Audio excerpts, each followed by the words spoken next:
to consult me?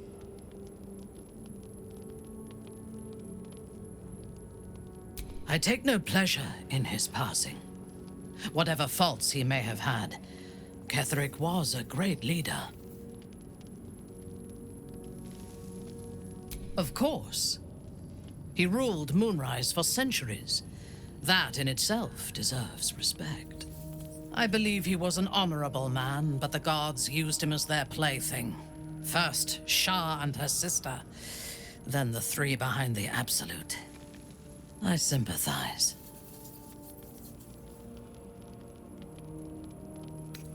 A meaningless question. If he had killed us and conquered the Sword Coast, I would envy him. As it is, he lost, and I pity him. But I will never forgive him for handing me to Orin.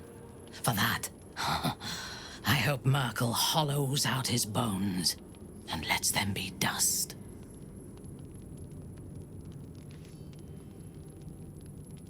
A true soul came to my city preaching a message of togetherness, accompanied by 2 novices. Menzoberranzan is not fertile ground for such messages. I killed them and hanged their bodies in my garden.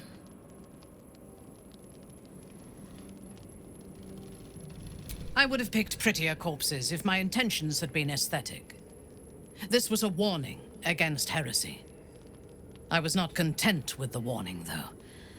I intended to wage war on their insolent god and the rest of its followers. Even as the flesh sagged and sloughed away from their eyeless skulls, their audacity infuriated me.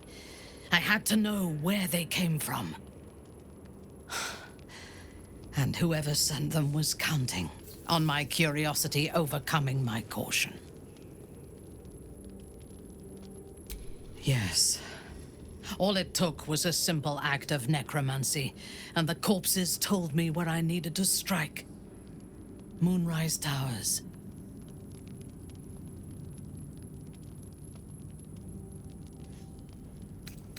No.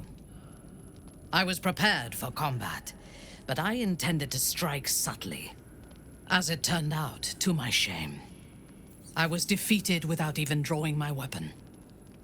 I came to Moonrise with a retinue of warriors and assassins, the best House Bainray had to offer.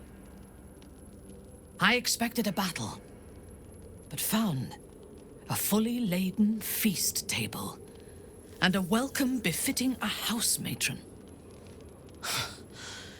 Ketheric expected us, expected me, and I fell for his flattery.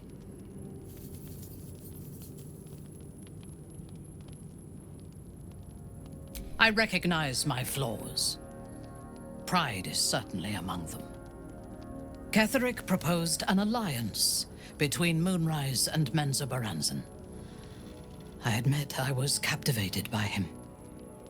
He invited me to the head of his table as his guest of honor. I was wary, of course.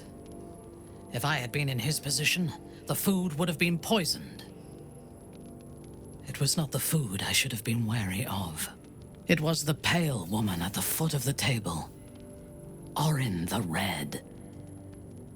We had barely begun to eat when she spoke for the first time. I only caught one word, my name. Then, quick as lightning, she climbed onto the table, a dagger in each hand, and skipped toward me, slicing the throats out of my men as she passed them.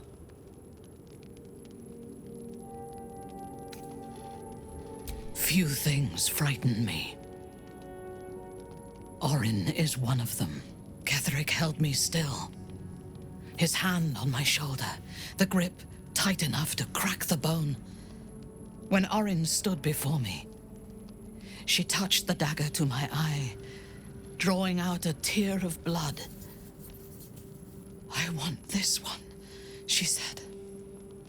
Ketheric nodded his permission, and I was taken below. You've seen the horrors of the colony. Orin kept me there for days. She forced me to watch as my men were processed.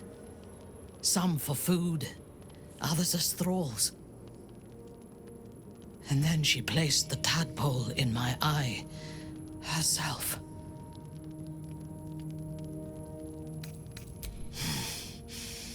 That is certain.